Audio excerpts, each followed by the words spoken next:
Welcome, everyone. We are good. Can everybody hear me? Okay, good. I usually don't even need a mic. So welcome to Symposium S29, Diagnostic Challenges Across the Lifespan. This is our disclaimer. And my name is Alex Gifford. I am the Adult Care Program Director at University Hospital's Cleveland Medical Center in Ohio, and also the Therapeutics Development Center Director at that institution. These are my disclosures. And a little bit of housekeeping first. The session format today will have 2 hours together. We will have a brief intro from myself and my co-chair. We'll have 4 20-minute presentations from our speakers. And then we'll have a 5-minute question and answer period after each presentation. When we're all done, we'll have a more extensive panel discussion for about 15 minutes when we will invite our speakers up to the stage. And then we'll wrap up. So many of you are familiar with the app. There's an app for that. The NACFC app allows us to submit questions for our speakers through the internet. So this is just the way of finding that. You find our session. At the bottom, there is a Q&A button, which will take you to a window where you can send these. And we will be monitoring the iPad. And I'm going to turn things over to my colleague.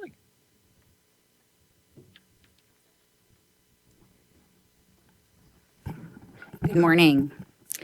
I am Dr. Amy DeTore. I am one of the pediatric pulmonologists here at Seattle Children's and a clinical assistant professor at the University of Washington. I'm also the CF Center Associate Director here in Seattle. I have no disclosures. So just real quickly, these are our learning objectives that we're going to review today. I'm not going to read them out to you guys at this time. And then this is an overview of what we're going to go through today. So a little bit around newborn screening, some genetic ambiguity, talking about CFTR-related disorders, and then some sort of approaches and understanding around CFTR modulator use when there's diagnostic uncertainty, perhaps. I want to call out also that we have a couple special guests in our audience today.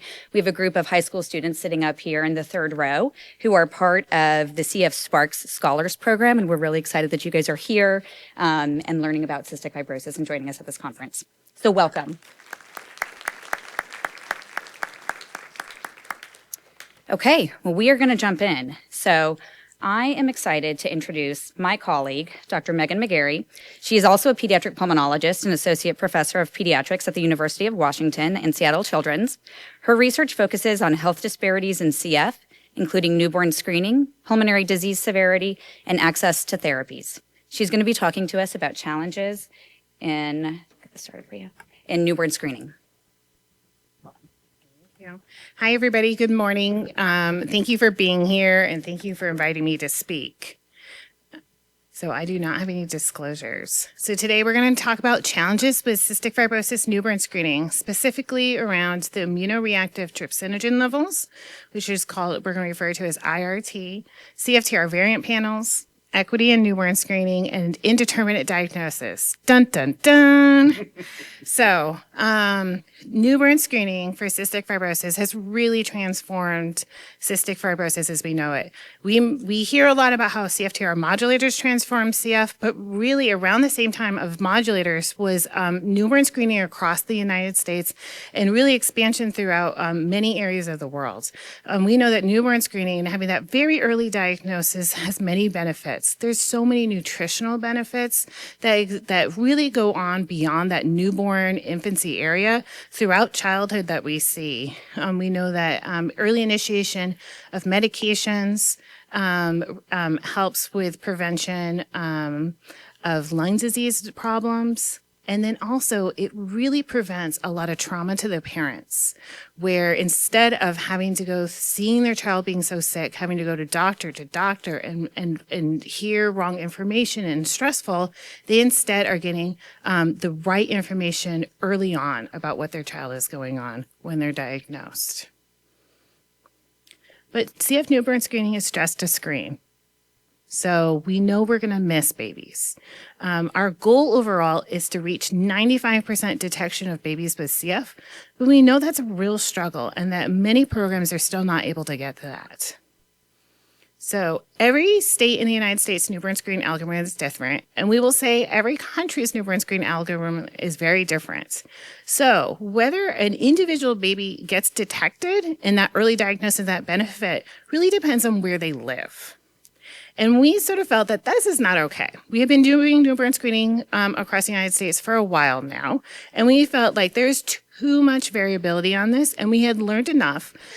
So we set out to develop guidelines to help gather that knowledge together and give states guidance on how to improve detection. And so if you haven't read these before, there is a great read with lots of recommendations and ideas about how to improve newborn screening.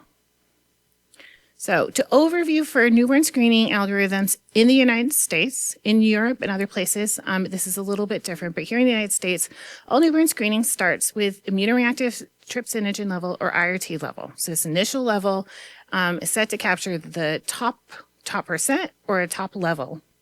Most states do one, some states do two, due to all the other kind of diseases that are on newborn screening as well. So once babies that are captured in that top whatever, then move on to this second part of the screen. So the second part of the screen is looking for CFTR variant panel. So when we're talking about panel, we mean that the program has decided these are the variants that we're looking at, and there's going to be a list. And this is really variable. Luckily, this is an old figure, so there's no longer one variant being tested. We have really improved on that. But state programs will test between 30 to 40, up to over 1,000 variants on that initial panel.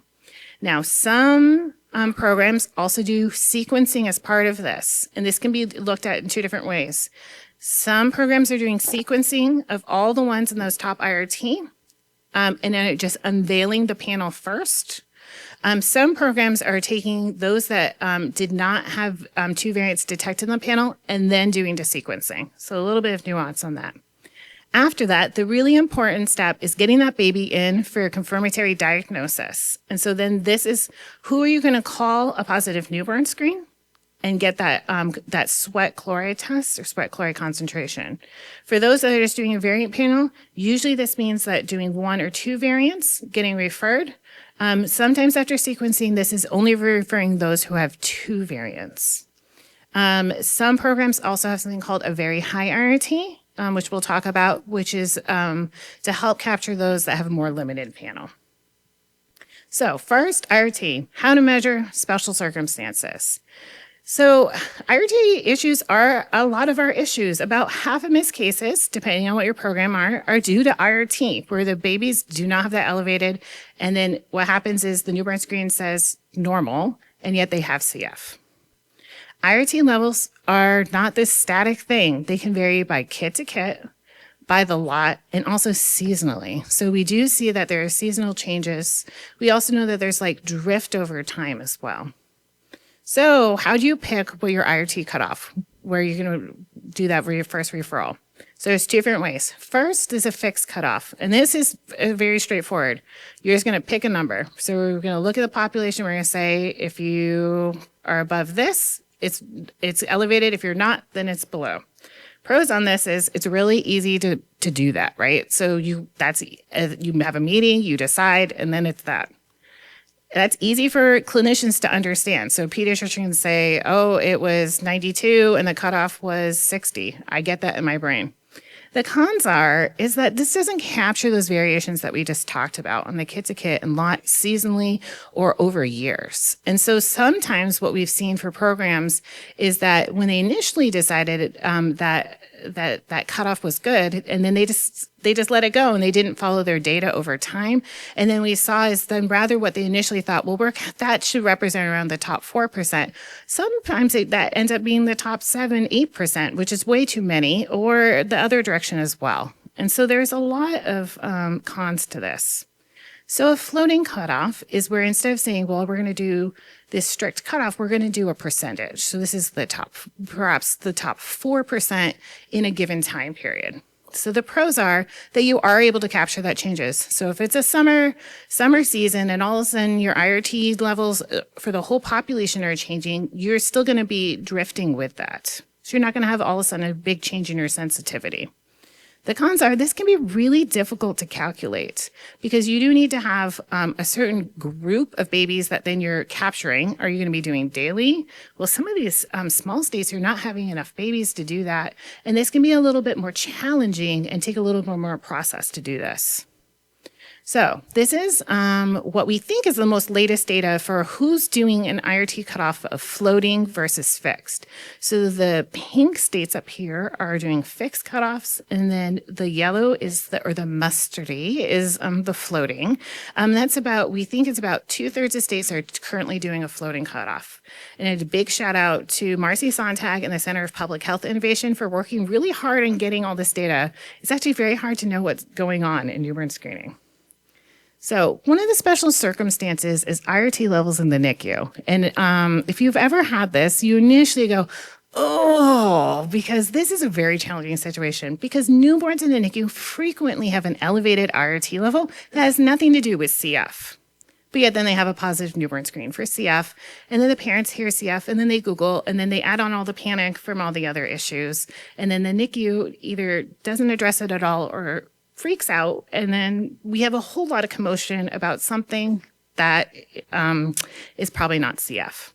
So IRT can be elevated due to prolonged labor or stress, trisomies, perinatal asphyxia, prematurity, and very specifically birth weight less than 2,500 grams. Abdominal wall defects can do this, having surgery or procedures. And so the very high RT level is not recommended in the NICU. So remember, the very high RT level is you would say, we're going to do a very high RT where we're going to say like the top 1% of IRT levels, those are going to be called a positive newborn screening, no matter what variants we find, trying to make sure we're not missing babies. But in the NICU, that's going to be a lot of these NICU babies for a lot of reasons other than CF. So what do you do with these babies, like this baby here in the picture, when you get a positive newborn screen for CF? Because most babies in the NICU don't breathe well and don't feed well, and they're not going to sweat for you. So what do you do? So the CLSI guidelines it recommends doing repeated IRT levels. So it's like sequential screening, because most of these babies, the IRT will naturally come down over time, whereas with cystic fibrosis, it should stay elevated. But sometimes these babies are getting heart surgeries and they're having sepsis. We have this case where it just kept going up and up. And then the baby didn't have CF. We were just capturing them at very inopportune times in this very stressed out baby. So don't get a sweat. Don't get a sweat in the NICU. But you could consider, don't get a sweat in the NICU. That's the one thing you're going to remember after you get off your plane going home. But consider doing CFTR sequencing. So if you have a baby where this very indeterminate diagnosis, that is one option to like close out this case. Say this baby's going to be in the NICU for months, a year. We're not going to be able to get a sweat. This diagnosis is looming overhead. You can use a CFTR sequencing to help inform your diagnosis. IRT and CFTR modulators. So CFTR modulators can prevent pancreatic insufficiency in babies with cystic fibrosis that have gene variants that are very classically known to cause pancreatic insufficiency. So if modulators are started very early enough in pregnancy, it's really hard to tell exactly how early this would be. These babies can be pancreatic sufficient, and this can lead to a normal IRT. So then these babies will have the newborn screen will be normal, and then yet the baby has CF. So what do you do with these babies? So one is, if you know that a mother, either because she has CF is on modulators, or if the baby was identified to be at risk or have CF and the mother is taking modulators, you could notify the newborn screen program and ask to just skip the IRT level and go straight to your variant testing.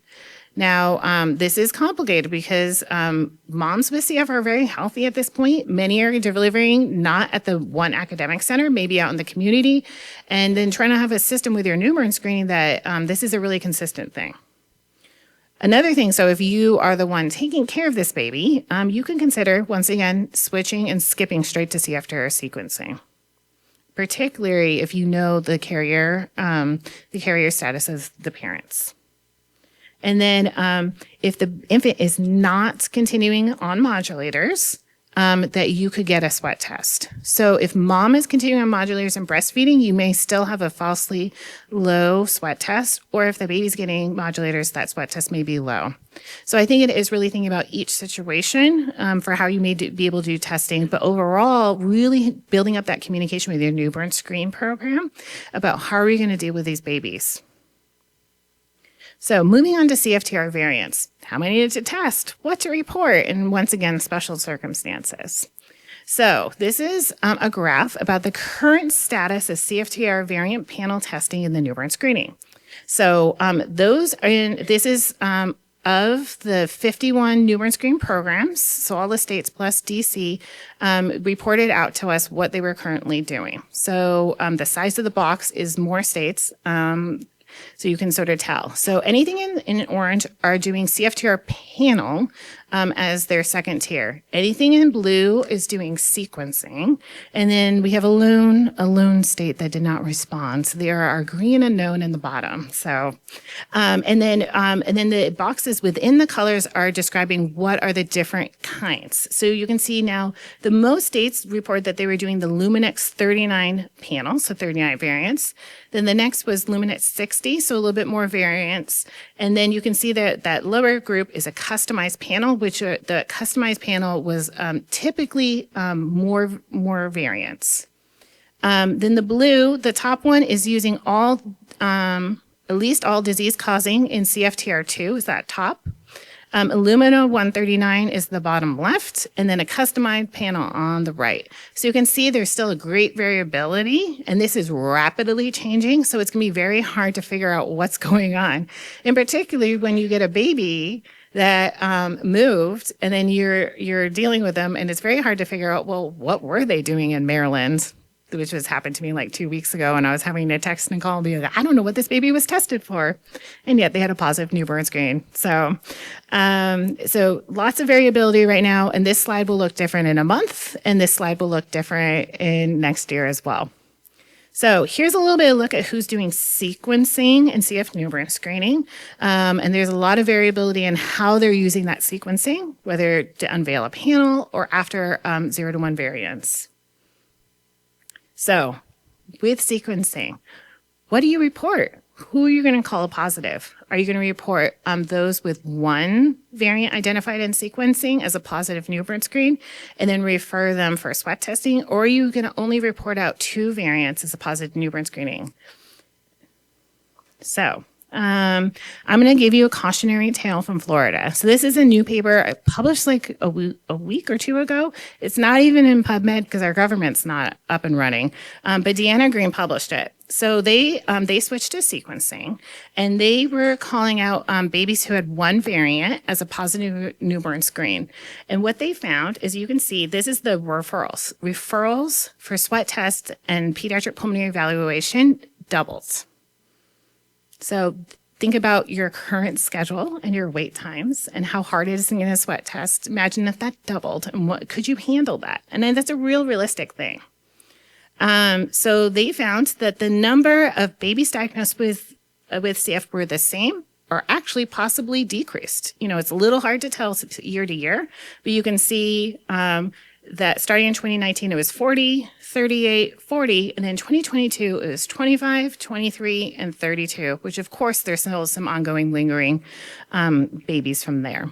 Now, take a look at the next column. CRMS and CF SPID went from 10, 12 cases a year, which is okay, to 54, 80, and 106. So CRMS really dramatically increased, possibly up to a tenfold. And then you can also see that the detection of carriers also really increased, 410, 335, 570, all the way up into the 800s. And the most striking thing to me was that they had 0 babies diagnosed with CF that were from the 1 variant referrals. Now, this is going to be ongoing, that we're going to see as this improve, but Florida has now switched what they are doing because of this, because they were overwhelmed, all their systems were really taxed, really creating a lot of trauma for these families. You can see all these families were thinking that their baby had CF or could have CF that turned out to be carriers or CRMS, and yet none of all that drama led to any increased diagnosis in CF. Great paper. Look it up for the plane ride home.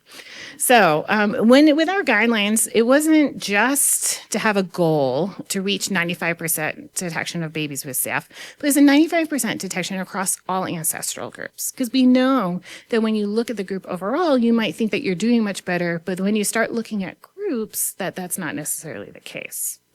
So this is also a new paper that this is lovely data out of Georgia. And what they did is they actually took their CF population and did some modeling about how detection would look. And so when you look, so W is white, B is black, H is Hispanic, O is other, which means multiracial, or one of the groups that's not described in here. And you can see that detection of 2 variants was much higher in the white children with cystic fibrosis than the other groups.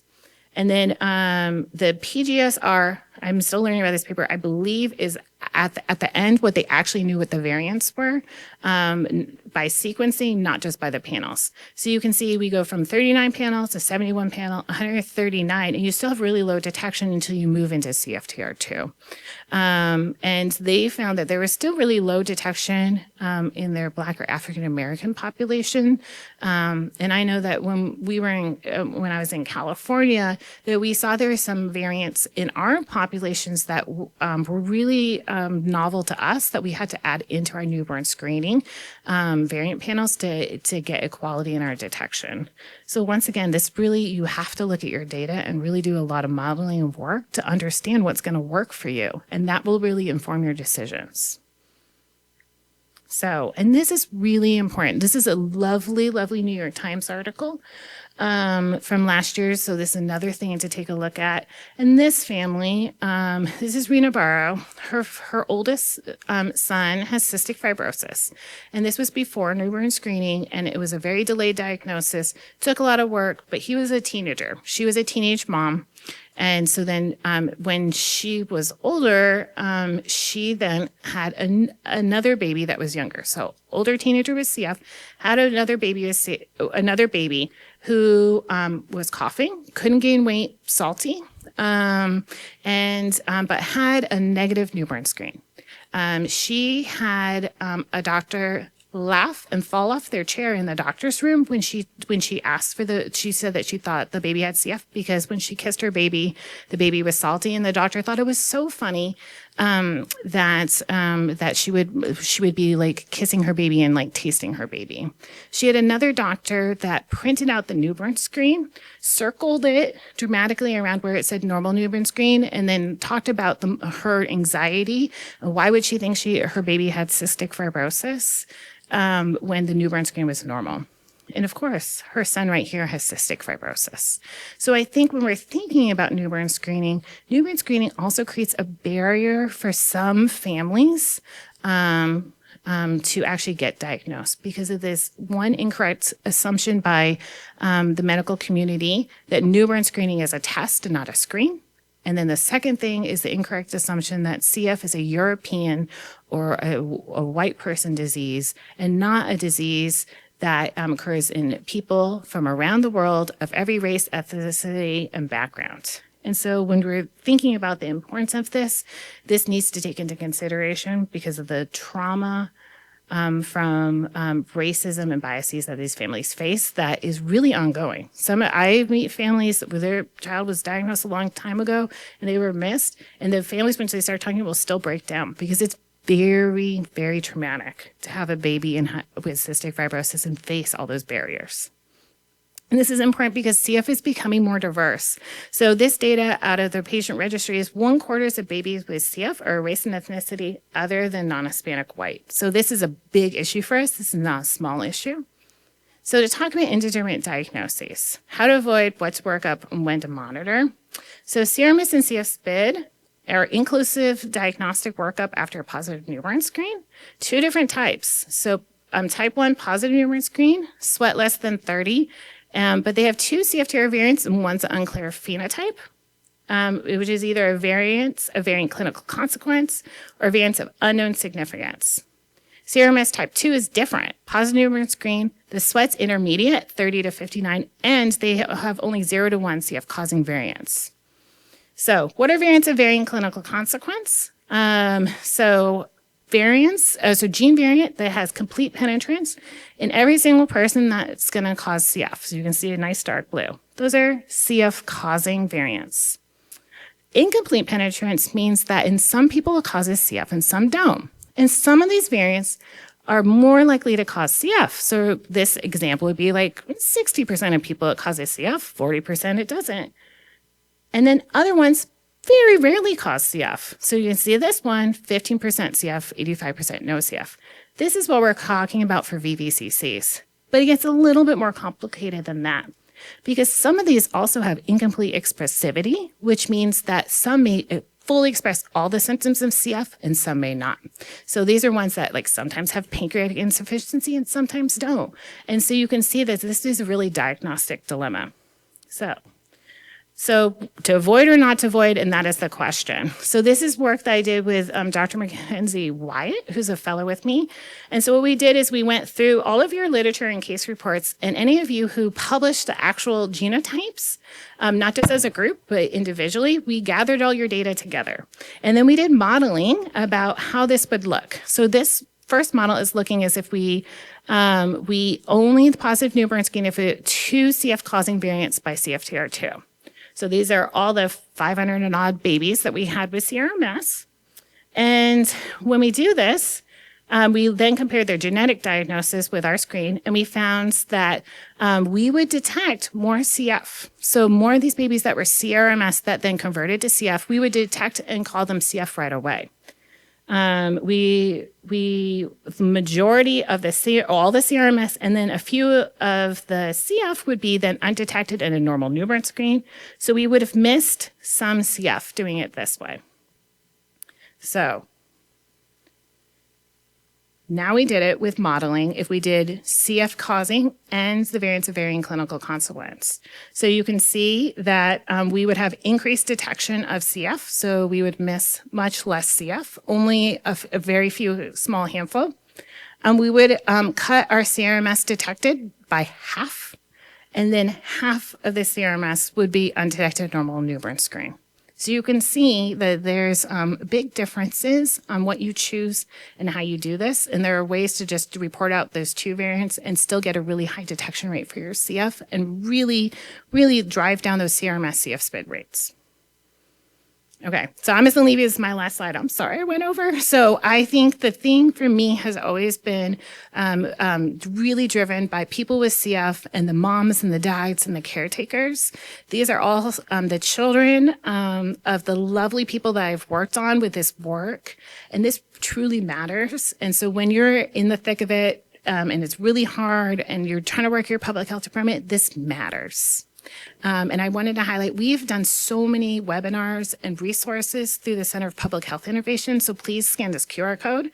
If we haven't talked about something in there, please suggest it because we would love to address these ideas. Thank you for having us. Thank you.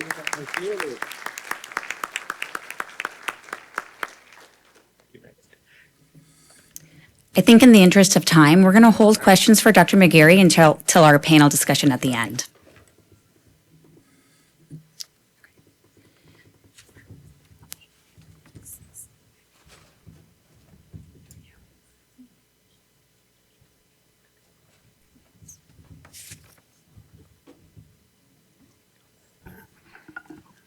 Okay, now I'd like to introduce Karen Rary, who's an assistant professor of genetic medicine at Johns Hopkins University, where her work focuses on CF genotype-phenotype correlations, patient and provider education, and engagement of genetic counselors with CF clinics.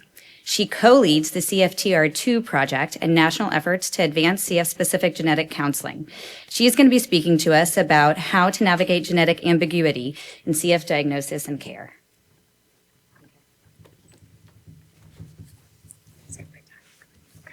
All right, good morning, everybody. Thank you for coming. Thank you to the organizers for the invitation. So I'm going to talk real fast because this is essentially just a variety of case presentations that we're going to talk through, and it's going to be genetic ambiguity. And so Megan gave us a really nice intro to some challenges in the newborn screening diagnosis or in the newborn period. I have a couple other examples that span different age groups here. Presentation disclaimer, other disclosures. You already know the learning objectives. We're just going to dive right in. Okay, so when we think about genotypic diagnostic challenges, in CF, the vast majority of people have a pretty straightforward genotype. 2 CF-causing variants identified. That's easy. Challenging genotypes, which are a small minority of people, but probably take a large portion of your time, these involve fewer than 2 disease-associated CFTR variants, non-CF-causing variants, variants of varying clinical consequences, everyone's favorite, and variants of uncertain significance. So we're going to dive right into our cases. This was, at the time he presented, a 14-year-old male, PB, so this was actually quite a while ago. So this is an adolescent presenting for CF evaluation. He had a history of respiratory infections, multiple pneumonias. He had sweat chlorides that were not normal, but they were also not diagnostic. And I think to this day, he's now in his 50s. I don't think he's ever had a sweat chloride over 60. His highest was 58. He was pancreatic sufficient at the time of presentation. And so over the years, he had a variety of different genotyping tests. He was diagnosed with CF at this time, but they were only able to identify one CF-causing variant, W1282X, which I think most of us are pretty familiar with. He had a variety of genetic tests, as I said, and for many, many years, one single variant. So when you have a case like this, here are some molecular tools that you could consider. So number one, ensure that CFTR sequencing of both the coding and flanking regions and deletion duplication testing has been performed. And this will identify both disease-causing variants in the vast majority of people with CF. Now, what do I mean by coding and flanking regions? If you think about the CFTR gene, we're made up of exons that code for the protein and introns that get spliced out. It's just a kind of extra. We used to call it junk DNA. We don't think it's that anymore. And when you do a typical sequencing test at any of the big commercial labs, you're getting all of the exons and a little portion of the introns on either side. And for the vast majority of people, that's great. However, this drawing is not to scale. This one is. Most of the DNA in the CFTR gene is in the intronic non-coding region. So you could consider ordering full gene sequencing that's getting all of the introns, all of the exons, and some upstream and downstream regions. When you do this, you get the entire gene. How do you get that? The mutation analysis program, which is sponsored by the CFF, is a great place to start. So this was started in 2012. The PI is Gary Cutting at Johns Hopkins. And as of last month, over 5,700 tests had been reported out. Over time, MAP has been able to identify 2 disease-causing variants in more than 50% of the patients tested. Previously, MAP used a variety of different testing methods. I'm not going to go into them in detail now. Molly Sheridan gave a really fantastic overview of this program, I think yesterday. But currently, MAP is doing full gene sequencing. So that's what I mean when I said the whole kit and caboodle. You get all the introns, all the exons. In the future, we're hoping to be switching to long-read sequencing. So that's going to give us sort of bigger portions of DNA that we look at one time. This basically just helps to improve coverage, and you can get some extra information. In the interest of time, I'm not going to go into that in super detail here. So back to our patient. So PB, remember, diagnosed in adolescence. He's now in his 50s. He was recently retested by MAP. He'd actually been through quite a while ago, and he had a rare intronic variant identified, so something in that non-coding region that was reported out recently as likely pathogenic. So the verdict for this patient, who has had a clinical diagnosis for many, many years, is that now his CF is genetically confirmed. How likely is this? This is data that was published by Dr. Sheridan last year. So when a person comes into MAP having already had CFTR sequencing, and if that person has a diagnostic sweat chloride, MAP will find the second variant in about 45 to 50% of patients. If the sweat chloride is not diagnostic, that diagnostic yield or the yield from the MAP test will go down, maybe in the 5 to 10% range. That's how many people they'll find the second variant in. If you have a patient who has a diagnostic sweat chloride, though, and no CF-causing variants after previous testing, it is very unlikely you will find anything by doing MAP, and we would encourage you to pursue additional diagnoses or diagnostic workup that is maybe beyond CF or CFTR. So when would you consider this full gene analysis? As I just said, you got to have a clear CF phenotype, diagnostic sweat, or other clinical features that are consistent, and when the patient already has one disease-associated CFTR variant. Moving on to case 2. This is TG. This is a 31-year-old female who was diagnosed with CF in childhood, so she had a pretty classic presentation, and she's had this diagnosis for quite a while. She's got mild to moderate lung disease, an FEV1 in the 70s. Her sweat is over 90. Nobody's questioning this diagnosis. She's pancreatic insufficient. And her genotype results were recently re-reviewed by a genetic counselor. Now, this is her genotype, 621 plus 1 G to T and V754M. Now, in case you don't have every single CFTR variant memorized, I'll tell you that 621 plus 1 G to T is a pretty classic pancreatic insufficient CF-causing variant. V754M is a non-CF causing variant. And so you look at this genotype and you say, what's going on here? This patient very clearly has CF. Well, non-CF causing variants occur in people with CF. If you look in the CFTR2 database, there are over 2,000 non-CF causing alleles reported, so 44 different variants. It's about 1% of the reported alleles. Almost all of them, maybe probably all of them, have been reported to occur in cis, so in the same CFTR gene as something else that causes CF. I should also make a note that there are 21 non-CF causing variants that are eligible for modulators. They are on label, at least in the US, on the FDA. Back to our patient. So she's got this genotype that's a little confusing. It turns out she's been treated with ETI because V754M is on label. So clinicians said, great, you qualify, let's give you drug, you clearly have CF. She had poor compliance because she didn't feel like the drug was really working for her. So she actually told her counselor, I don't really take it. Like, I was on it, didn't really do much, I don't take it anymore. Non-CF causing variants present diagnostic and treatment dilemmas, right? So we're going to go through 2 scenarios and I'll tell you which was going on for this patient. Scenario number 1, sometimes a person gets a modulator and it may not provide clinical benefit because the person doesn't have CF. And so increasing their CFTR function doesn't help them. Scenario 2, the person has CF, but at least one of the CF-causing variants hasn't been identified. And so the modulator may or may not provide clinical benefit depending on what that second unidentified variant is. Now, in this case, our patient, she's got CF. Nobody's questioning that diagnosis, but the drug wasn't working for her. So further genetic testing was done, and it turns out she has a multi-exon deletion that is known to occur with this non-CF causing variant V754M. Now she has 2 CF causing variants, so you've genetically confirmed CF, and we know why the drugs weren't working, because ETI doesn't work in variants that make no CFTR protein, and it turns out she's got 2 of those. Cases 3 and 4 I'm going to present together because they ended up being quite similar. So these were both individuals who presented later in life, so not in childhood, not in adolescence. They both presented mostly with respiratory symptoms, a variety of different things going on.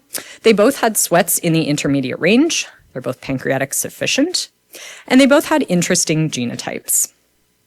Fill you in a little bit here. We're going to come back to these genotypes, but patient 3 had a variety of things that people know and love, R117H and 5T, and then this non-CF causing variant here. Case 4 had 2 very rare, including one never reported before, variants of uncertain significance. So you look at these patients and you say, do they actually have CF? I'm not sure. So if we think about what's going on here, yes, they have respiratory disease. That's a clinical clue for CF. Their sweat chlorides might be consistent with CF. They can be consistent in that gray zone, but not for sure. Pancreatic sufficiency can be consistent with CF, but not always. And the CFTR genotypes in both of these patients can be consistent with CF, maybe, but we're not sure. And so you say to yourself, what are we going to do to figure this out? Here's where we talk about primary cell analysis. So many of you probably have sent cells to Cincinnati for therapying or to Johns Hopkins for therapying or down in Emory and UAB or out in California. So this is where we take primary cells from individuals with CF or suspected CF, culture those cells and test the chloride conductance. So in both cases, and you'll see why I'm presenting them together, these individuals were tested at Hopkins. They both had nasal brushing, and they both had literally the exact same 17.5% chloride conductance, so 17.5% of normal chloride conductance in their nasal cells. That was low enough for both of their clinicians to say, given the clinical picture, given the low CFTR function, these individuals have cystic fibrosis. So this helped with diagnosis for both of these people. And when you do this type of primary cell analysis, you can also throw modulators at these cells and see if we can get response out of them. And in both cases, they had nice response to modulators, one patient with ETI, one patient with ivacaftor alone, and they got that CFTR function up in the 50% range. And so this also gave us nice treatment information for the clinicians, both of whom either did or were going to pursue modulator treatment for these individuals. I said we'd come back to this genotype for patient LW. So I know this is everybody's favorite. 3 reported variants, R117H, 5T with TG12, 7T with TG10. Now you need to know the phase. So for the non-genetics people in the room, that's which variant goes with which allele. You only have 2 CFTR genes, at least one of them's got to have at least 2 variants in. So the genotyping uncertainty for this patient looks like this. Scenario A is that this person has R117H with 7T on one allele, that's a variant of varying clinical consequences, and 5T with TG12 on the other, that's a variant of varying clinical consequences. Now, people with 2 VVCCs may have CF, they may have CFTR-related disorders, they may have no symptoms. Scenario B is that this person has R117H with 5T on one allele, that's a CF-causing variant when you put them together, and 7T TG10 on the other. Now that's a non-CF causing variant. So either this person has 2 CF causing variants, one of which hasn't been identified, or this person might be a symptomatic carrier. And we're not going to get into that discussion today, but that's something to consider. Very quick show of hands. Who thinks the right answer for this patient is scenario A? Who thinks the answer is scenario B? Okay, a lot of you people didn't vote. All right, if you voted for A, you are correct. So this person had R1, you can pat yourself on the back if you got it right. This person, I will be totally honest, I would have voted for B. I was wrong on this one. I thought it was the other scenario. But we did phasing, we tested, I think we ended up testing her children. We did some phasing, figured out she's got R117H with 7T and 5T TG12.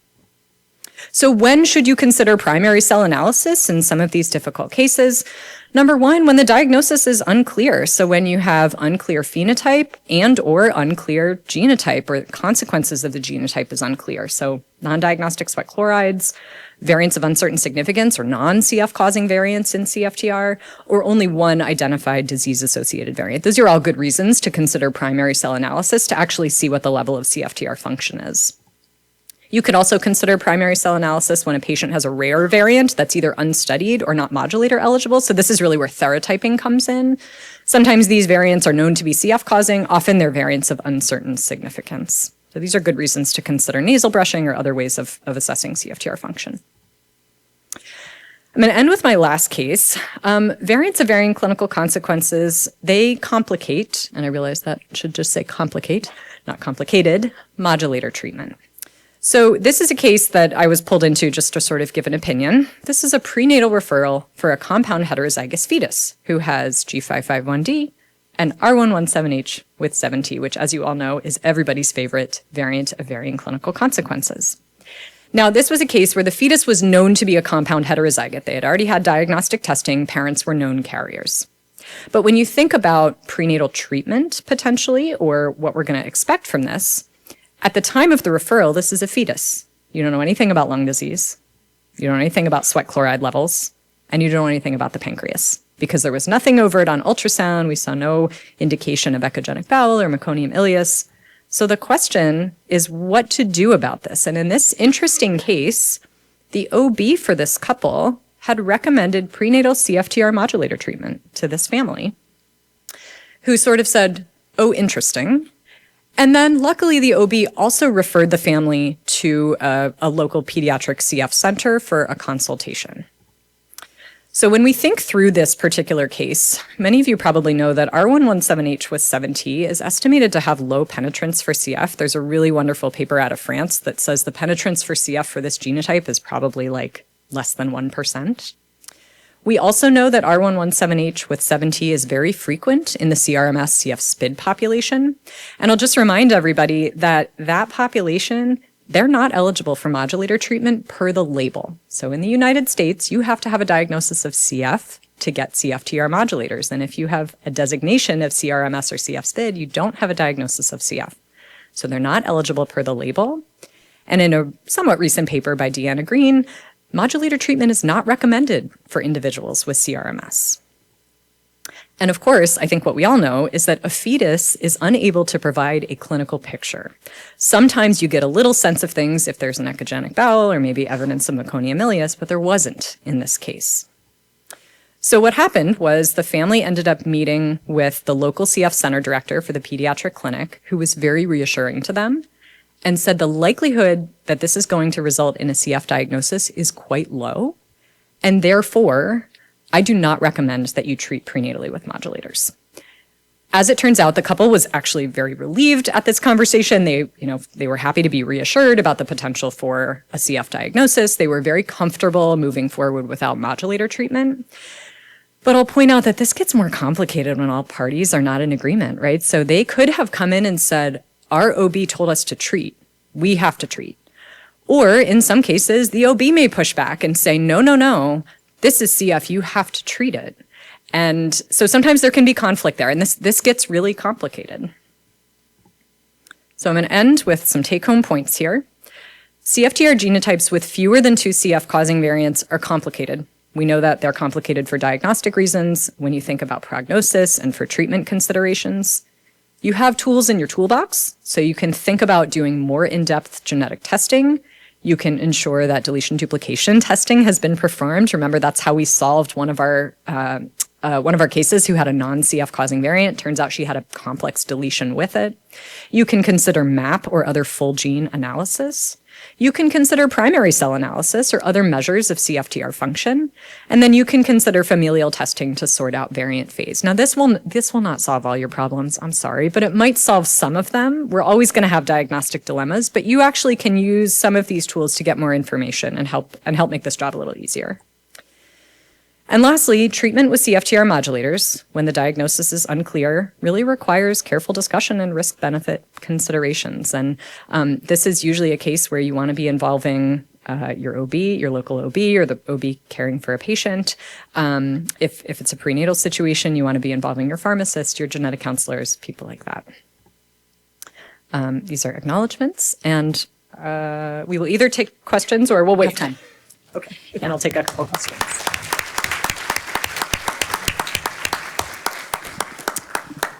Yes, we have a few minutes for questions, so we invite you to come up to the mic if you would like, or you can submit your question using the app online.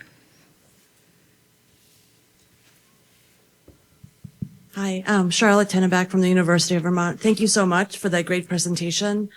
I'm wondering, for individuals with a low positive sweat, so 60s, and a clinical phenotype consistent with CF, but only non-CF causing, poly-T variants on full genome sequences. Do you recommend any further testing like serotyping? Or, we're at a smaller center, we don't have NPD, we don't have ICM. So would you consider full gene sequencing complete in that scenario? So to clarify, this person has had essentially MAP level CFTR testing. Yeah. So that is a person that we, at least at Hopkins, we have a nice relationship with MAP, and so we get referrals from them. That is a person that we would consider serotyping, although maybe not even so much serotyping, but just getting the baseline CFTR function. The serotyping is kind of a bonus. So we would consider doing that. And I'll tell you, we have really excellent colleagues. Neeraj Sharma kind of leads the core that does this. And I'll tell you, we've had that person, well, that type of patient. And sometimes they have low CFTR function, and sometimes they have 100%. And in that case, that can be really helpful because I can think of one patient where it literally was 100% CFTR function, but sweats in the 60s and respiratory symptoms. And the clinician ended up saying, okay, let's see what else we can find. And so there are other genes that are not CFTR that can lead to elevated sweat and maybe respiratory symptoms. And so they started to pursue those other pathways. And so I would say, especially if the question is, should we consider on CF treatments or not? Yeah, knowing that information, I think, would be helpful. Thank you. Karen, that was great. Really helpful. Very, very practical also, which is also nice. Curious your thoughts, given that we do this kind of work too. How often does the nasal cell not tell you the right picture? What are your thoughts on that? I'll tell you, we have examples that's the case. So Yeah, I'll be honest, I don't know. And I don't know if Dr. Sharma's in the room. I don't see him this morning. I don't know. It's a great question. I will say we have seen some people in whom the nasal cells totally agree with the clinical picture and others where they totally don't. I wouldn't say it's 50-50. We have, I think, more in agreement than not, but it's not uncommon that you get, 60, 70% CFTR function and a sweat of 55 or 60 or 75. And that to me is incongruent. When the CFTR function is low, it tends to, I think, be more. We tend to see, let me think about the direction of the error. The incongruence typically happens when the CFTR function is high and people still have symptoms and you're kind of like, I'm not sure what's going on. What's your percentage, do you think? I think it's the same thing. I'll just tell you, I'm going to present our N1303K data. The nasals did not work very consistently, but other biomarkers did in vitro, and so it's a huge what the heck? And it does. I don't have an answer for it. It's just a what the heck question. No, I'm glad we both have the same question. No, it does make you think about though. We keep assuming that for the most part, CFTR function, if it's low in one tissue, it's low in other tissues, right? That's why when you have severe lung disease, you also tend to have severe pancreatic disease on a general genotype perspective, right? If you're low, you're kind of low everywhere. I do think there's been some interesting examples, and maybe N1303K is one of those, where you get some tissue specificity. And so I do wonder sometimes if the nasal cells, the function is what it is, but that's maybe not reflective of what's going on in other tissues. And unfortunately, as you know, nasal cells, relatively speaking, are pretty easy to get. It's much less easy to get some other tissue types. And so we just don't know. Growing up sweat glutic tissue was like, so we do that, but it's not easy. Yeah, and we've shown there's one variant we've shown like 50-60% function in nasal cells and 3% function in sweat glands. And the guy had sweats in the 90s and no other symptoms and was fertile. So I don't think there's many examples of that, but I think there are some. Right. Thank you. Yeah. What is that? Another layer of complexity. Yeah, more complexity. Another symposium. Yeah, more complexity. Hi, Phil. Hi, Karen. A quick question. Is whole genome sequencing an alternative to the MAP program for detecting intronic variants and structural abnormalities? If great so, question. should be considered because it's about $200 now to have whole genome sequencing performed. So I can see the counselors back there, the peanut galleries, like kind of, whispering to themselves. It's a great question, Phil. We actually just had this discussion sort of after the fact in a session, but right before this. I'm going to say proceed with caution. If you are just interested in CFTR, it's a big risk to sequence 20,000 genes because you know what? You'll find stuff and then you'll have to deal with it. And you'll find stuff that probably has nothing to do with a CFTR phenotype or CF or CFTR phenotype. That being said, if you really need full gene CFTR sequencing and there is no other way to get it, you can get it from a whole genome. You're just also getting a whole lot of other stuff. Well, I agree with that, but there's no problem whatsoever filtering out the ACMG recommended genetic disorders. That's what we've done, and it's easy. Yeah. You don't have to deal then with information you don't want to detect. True. I think it takes a lot of careful pre-test counseling to pursue that avenue. But yes, you're right. You can filter just to CFTR or just to the ACMG recommended conditions for secondary findings or things like that. I'll just say it makes me nervous because there's a lot of uncertainty when you start looking in things that you may or may not be interested in finding. Good. Thank you.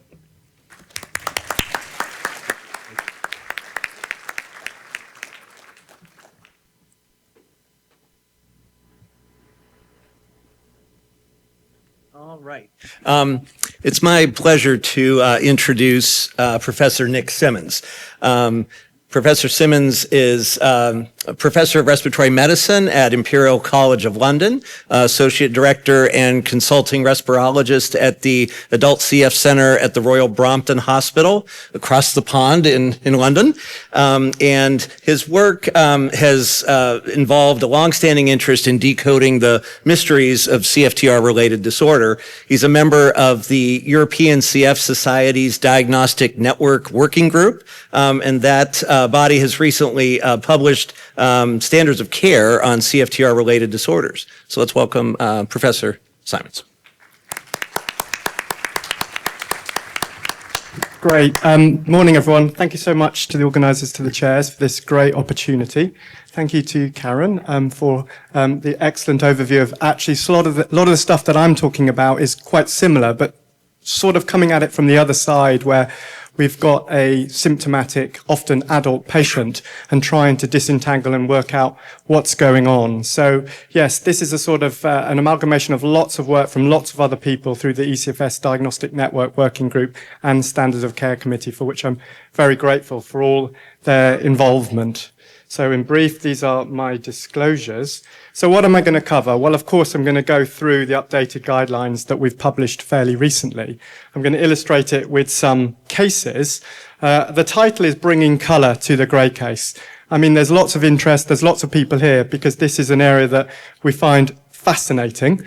I think in some cases, I think we just need to be honest with ourselves where it's less colour and maybe just a little bit less grey sometimes. So we'll see. We'll see what I can do.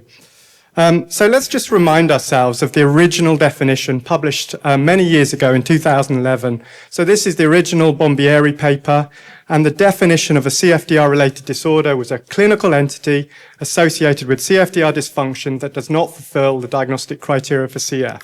Well, I guess that's kind of obvious in many ways. And of course, it's based on two basic premises that you see here. One, the level of CFTR function or dysfunction, and two, the sensitivity of the individual organ to that level of dysfunction. And the CFTR-related disorders, of course, sit in this difficult range, sort of around the 30% function range, whereby there's a variable degree of impact on these different organs. And so it's trying to disentangle this, but at the heart of it is, of course, this relationship. So why do we need an update? Well, of course, so much has happened in this 14-year period, as we've just been hearing. I mean, CFTR2 has been so helpful in the progress it's made in terms of characterizing all these variants. But of course, as we've heard, there are particular variants where it's really difficult when you've got the individual in front of you to try and determine what really is going on. So we know through the CFTR2 program, there are 55 variants of clinical consequence. That's going up and up and up. There are a number of non-CF causing, but as we've heard, these non-CF causing can, in certain individuals, still be associated with a degree of CFTR dysfunction, and therefore could be a CFTR-related disorder. So there's increasing genetic knowledge, but of course, as we've also heard, there's lots of patients now are getting sequencing, and we're getting results where it's increasingly difficult for otherwise to interpret on an individual patient level. And I just highlight CFTR France as well, actually, because it's complementary. It provides information on CFTR-related disorder per se, and also carriers as well. So I think the two work well together. There's been some progress in some of the diagnostic functional assays that are used. The ones that have been around for some time, including NPD and ICM, intestinal current measurement, some more experimental and publications on the use of organoids, for instance, and sweat secretory testing. And of course, modulators. Modulators have really sort of focused the mind on the association between variant, CFTR dysfunction, and effect. And of course, a modulator obviously only works by increasing the level of dysfunction. So it's really focused the mind on the importance of this association. But I also say that actually, I think we need to be honest with ourselves. So we've talked for many years about a CFTR-related disorder being a single disorder, single organ affected. I mean, the reality is when you hunt for it, you usually find some level of disease elsewhere if you look. And we've known this for a long time. I mean, this is an old paper that shows some evidence. So some evidence, for instance, of chronic rhinosinusitis, for instance. Does that mean you switch the diagnosis straight away on determining that?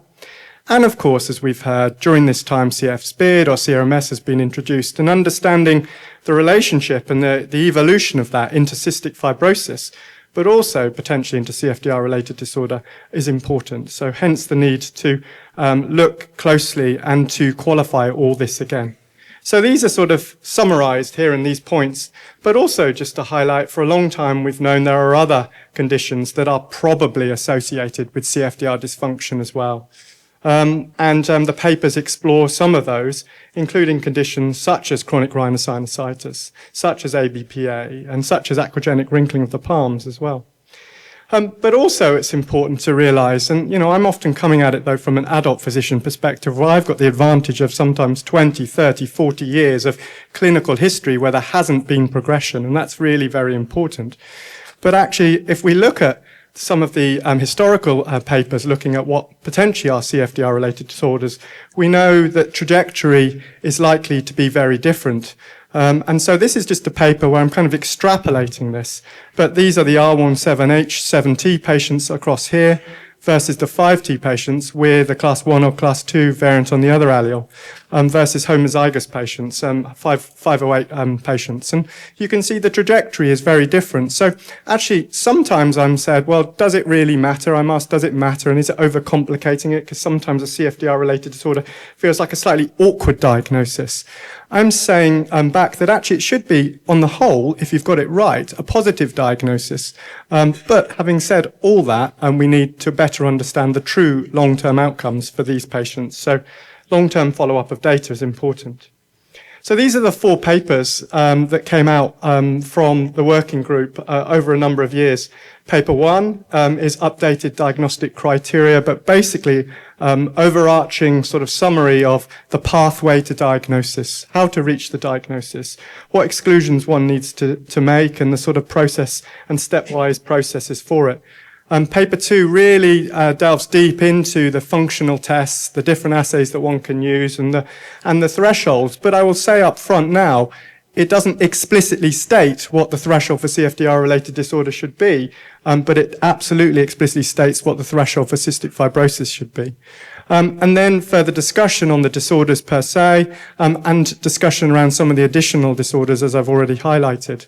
And then a kind of final paper bringing it all together, talking about genetic counselling, talking about clinical trials, for instance, of modulators, for instance, and also talking about the need to collect long-term data to understand evolution of the phenotype or potential evolution.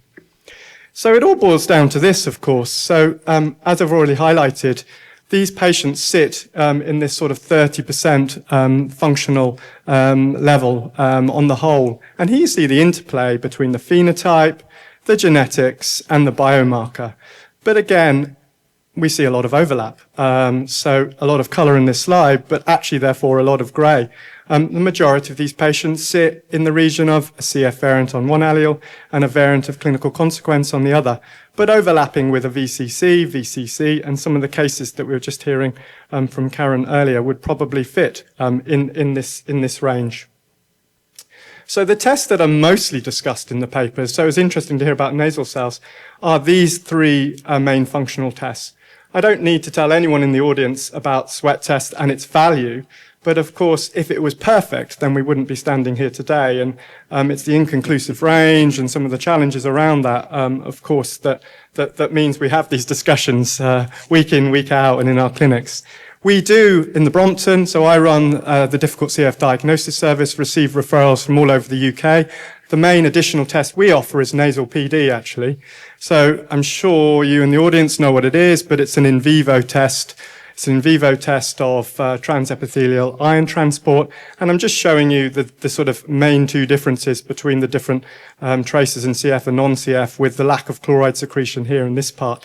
And ICM is essentially the same thing, but it's an ex vivo test, taking a rectal biopsy and using that in a nussing chamber to measure ion transport. So these are the functional tests that mostly are discussed within the papers. So how does one reach the diagnosis? What is the pathway to diagnose someone with CFTR-related disorder? Well, there's two main stages, really. There's actually a lot which happens outside of the CF clinic, outside of the CF service. So actually disseminating this information to colleagues outside of CF is really part of the mission. So the gastroenterologist, maybe the dermatologist, to the fertility clinics, because of course it's important to exclude some of the other more common causes of that disorder. Pancreatitis, for instance. There are many, many other causes of pancreatitis before one would think of cystic fibrosis. Excluding those, but thinking of CFTR dysfunction, and then at that stage, of course, then referring them into a CF clinic. Now, just to highlight at the bottom, within the new updated guidelines, we have retained the original definition from the original 2011 paper. So a clinical condition with evidence of CFTR protein dysfunction that does not fulfill the diagnostic criteria for CF. So there are, of course, three stages. There's you've got to have the condition. And I highlight this again and again because, of course, that is completely different to CF SPID or CRMS, where, of course, there's an asymptomatic screened baby. You've then got to exclude the diagnosis of CF, and by that I mean the sort of strict definition that we all know, as outlined here. And then you've got to find evidence of CFTR dysfunction, but to a level that is not within the CF level. And that's where it becomes quite challenging in terms of definitions. And these are the three main criteria that we've listed here. So evidence of in vivo, ex vivo CFTR dysfunction in at least 2 different functional tests. 1 CFTR variant, and then evidence of dysfunction in 2 functional tests. Now, I hear you ask, well, what's the difference between 1 and 2? I'll come to that in a bit. And then there is the possibility to reach the diagnosis based on just the genetic background and genetic diagnosis, although I would urge caution in this context because actually in most of these situations it's still really helpful to have an additional functional test. This was introduced in the situation where the diagnosis is mostly clear-cut and phenotypically clear-cut, whereby it can be reached if access to some of these additional tests is just really not possible. So that's really this group, but as I've said, often it is important to use these additional tests to ensure that it's not cystic fibrosis. The middle group, this group, is the one that I've just highlighted, where it is possible to diagnose CFTR-related disorder here, but what we don't want to do is overdiagnose carriers, basically. So 1 variant and a very borderline sweat test, for instance. So it really depends on the strength of the functional test that you've got, the certainty in the abnormality, and to a certain extent, the variant that's been detected. So within the paper 2, there's an algorithm that will help you sort of work your way through all these different scenarios. I'm not showing it today because actually it would probably take up too much time. But there's an algorithm that takes you through from different starting points dependent on variants and functional tests. So I'm going to give you some examples. I think it's always great to illustrate with examples. So I am going to use the case of the 5T variant, and I'm going to show you 3 cases on one slide because they nicely show the variability and why I do think it's important. Everyone's shaking their head. But look at this. Look at these 3 cases. I think it sums up some of the complexities and why we just need to be systematic, and also sometimes be honest with ourselves when there are gaps in our knowledge. Firstly, all 3 cases exactly the same phenotype, bronchiectasis and ABPA. Remind you what Karen's already said, go to CFTR2. Remember, this is the level of TG repeats, 11, 12, 13. 11 associated with 5T is not CF causing. 12 and 13 are variants of varying clinical consequence. So here we have a young man in his 30s with 12 TG repeats, so middle range risk. Sweats of 46, 47. This is the nasal PD. I don't have time to go into a great deal of detail, but basically a very flat chloride response. So, a convincing trace, flat chloride response there. Won't tell you what we've called it yet. Second patient, same genotype, 12 TG repeats. A woman, slightly higher sweat test with excellent chloride secretory capacity, 25. I don't think anyone would argue, in terms of that. So not in the CF range. Final case, normal sweat test, woman, completely normal, 11 TG repeat. So what's that? She's got a genotype that wouldn't normally be consistent with cystic fibrosis. A sweat test that's not consistent with cystic fibrosis, an excellent chloride secretory capacity. So what have we called all of these? Haven't got time to ask. I'd love to do it with a vote. So I think she's primarily got ABPA and is probably just a carrier and it's incidental finding. This person has got cystic fibrosis, hasn't got a diagnostic range sweat test, but has got a very convincing NPD. This is probably the most controversial. And I would say she's got CFTR-related disorder. She's got a genetic predisposition. She's got a higher sweat test, not in the CF range, but she's got evidence of excellent chloride secretory capacity. So it just sums up the complexities and the usefulness, though, of synthesizing all these different additional tests, I would say. And then the final case for you is never to be afraid to revisit the diagnosis if things don't really evolve in the way that you think they should. So this is really interesting. So this is a 24-year-old who came to me, the diagnostic service, after the adult team had said, this doesn't really add up. But very interestingly, he was one of the first to go through newborn screening in the UK, the sort of first wave of newborn screening. I don't know what his sweat test was originally at diagnosis, but he was told he had CF, and he was homozygous for R117H. He did have recurrent chest infections and actually was given IVs, was empirically started on Creon. But here's the thing, he didn't really kind of get any worse. And actually, though, later, when ivacaftor became available, he was started on ivacaftor for that variant. But it didn't really seem to make much of a difference. So things were reviewed later on when he was transferred care into the adult service. And it transpired that he hadn't really been taking the ivacaftor, hadn't really been taking the Creon, and actually had remained really, really quite well. So guess what? They revisited the diagnosis.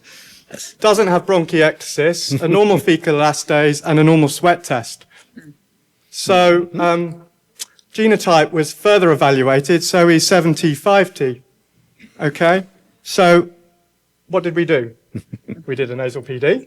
Off ivacaftor. He was very happy not to be on it because actually he was only sporadically taking it. And, this is clearly not in the CF range. So what's his diagnosis? Hands up for CF? Carrier. Yes, but what about his fertility status? I hear you all ask. Okay, so I hear you all ask that. So this is really interesting. This is a young man who didn't want to know because, the kind of life, family connotations. He didn't want to give a sample, but he was okay with the concept of the diagnostic test for it. So what do I mean by all of this? In a select group of people, we have offered MRI of the pelvis. It's a fantastic way of imaging the pelvis. And giving very, very exquisite detail. So you don't have to be an expert. I'll talk you through in a second. But this is the video. This is the sort of detail. This is actually the prostate, which is quite small here. And here is supposed to be where you get the vas deferens and the seminal vesicles. And I can tell you that they're supposed to sit there. And that's where the seminal vesicles are supposed to be.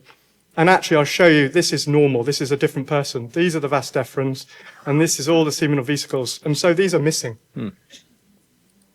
So what's he got? He's clearly got CFTR-related disorder. He's got CBAVD. He's happier off medications. It explains everything. But he doesn't have the CF intensive follow-up. But he still has some follow-up. So the diagnosis was changed in a positive way all these years later with further information. So very briefly, the penultimate slide. Within the guidelines, this is what we're recommending. I know around different places, maybe different parts of the world, it may be harder or easier to instigate such thing for someone with CFTR-related disorder. But in essence, what we've suggested is that in this context, they should be offered at least once a year follow-up because there is an element of uncertainty about evolution. And the other side of things should therefore, the rest of the follow-up should be dependent on the organ affected and the specialist who is involved. Is it the pancreas? Is it pancreatitis? Would be much more likely to be more frequent than, for instance, if it's a CBAVD, for instance. Otherwise, some general advice about warning signs, safety netting. But there are some unknowns. Of course, treatment is mostly otherwise generic. It's targeting the disorder. But of course, by definition, if there's CFTR dysfunction, some of the CF-specific therapies should be effective. And so really, we should be considering modulators. And really, I think the indication should be extended for those who potentially need them. So of course, if you've got CBAVD, it's too late. You don't need it. Unless, of course, you have an associated lung component such as bronchiectasis or a pancreatitis. I think we need more studies to determine this because I think it's a really, really important area. So, to conclude, bringing colour to the grey case. Well, I hope I've managed to do that to a certain extent. I think it's important to say that CFTR-related disorder is in essence a diagnosis by exclusion of CF, but also all these other conditions that may cause this disorder. The systematic approach to diagnosis is absolutely vital. It probably does, of course, have a better prognosis in the long term. So I think it should be seen as a positive step to provide that diagnosis if you're confident in it. But I think it's also okay to admit that there can still be grey, there can still be uncertainty around this as we learn more and more and more and have more tests in which we may or may not be able to provide some clarification. I think long-term follow-up and understanding evolution is important. I think there is a role for modulators, and I think therefore we should be doing more research and trials around that with greater education beyond the cystic fibrosis teams. So thank you very much for listening. Like I say, I hope we can bring some colour to this, and I'd like to thank the wider team.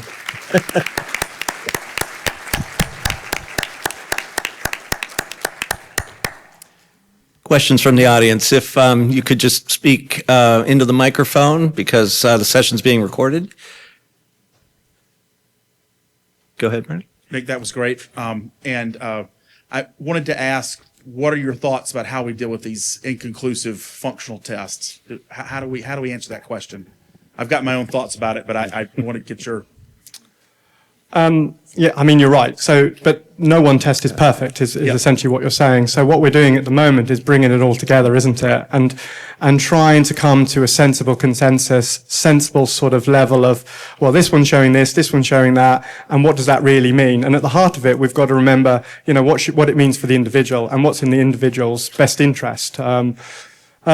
But it is complicated, and it's even more complicated for the reasons we were saying in the last talk, whereby some of these probably are organ-specific as well, some of these changes. So I think, at the moment, the best we can do is pull it all together, synthesize it, and try and work out, what is the correct diagnosis for that individual based on all this different information. But recognize there is still uncertainty. Great, yeah. It clearly, in each end of the spectrum, it works very well, but the middle, you just have to keep. It's the middle. It's the middle. Yeah. Right. So we've still got work to do. Yeah. Thanks. Thank you. Hi, Nick. Susanna McCauley from Chicago. Great talk. I'd like you to weigh in on an ongoing discussion in our newborn screening work, which is the risk versus benefit of getting VVCCs on screening panels that may create illness later, CFTR-RD or CF, and how you see that from where you sit as a clinician and researcher. Wow. I mean, it's a very important question, which is difficult to answer succinctly in a short period of time because, I mean, at the end of the day, of course, the screening should really be screening cystic fibrosis, I would say, first and foremost, not CFTR-related disorder. But of course, what we don't want also, and me being an adult physician, is some of these patients to end up and turn up in an adult clinic, decades later with dreadful lung disease, and that has happened. So it's the thresholds, isn't it? And it's getting the balance right. So the VCCs and the R17H is the perfect example, and the D1152H. The French have removed it, as I'm sure you know, for this reason. I think so. I mean, I'm biased because I have seen so many adults that have turned up late into a clinic that, I would want to be setting the thresholds lower. And D1152H is one of the most interesting, whereby predominantly they do develop bronchiectasis. It's later onset, but it's quite severe disease, and it can be quite horrendous. So there are select ones which I think should therefore likely be included for that reason. And I think the D1152H definitely. I'm a bit on the fence with 7T because most of my experience is that actually it's male infertility predominantly. There's very little evidence of additional significant, I say it carefully, significant disease So all the ones that we have in the clinic, it is predominantly men with infertility, with very mild evidence of disease elsewhere, so sinus disease, the occasional chest infection. I don't think really we should necessarily therefore be picking those up, should we? If I had an opinion, if I really knew, I wouldn't have asked you the question, but I really appreciate. But you do have an opinion. We all have our data points that are sort of outliers and confusing things, but we can talk about that over a beer sometime. But I appreciate your thoughtful answer. Thank you. Thank you. We have time for one more. Hi, Harold Levy-Madison. Just wanted to point out a recent illustrative case. A 12-year-old presented to my clinic with chronic sinusitis that a savvy ENT sent to me. Sweat chloride was 58. Born in Wisconsin, so we had a normal newborn screening, but we were able to call May Baker and get the genotyping, and he was, and we were also able to genotype the parents, and he turned out to be 1717 and 13TG. So he did qualify. We requested modulator therapy for him, and he did qualify for Trikafta and is doing amazingly much better. Sort of, on the sidelines, chronically congested, not able to play sports in school. His PFTs were normal, like at 90, but now they're 120, and it's really made a significant difference in his life. Do you know if he's got a vas deferens? He does. That's He interesting. does. Yes. Interesting. Okay. We thank sent you. him to urology.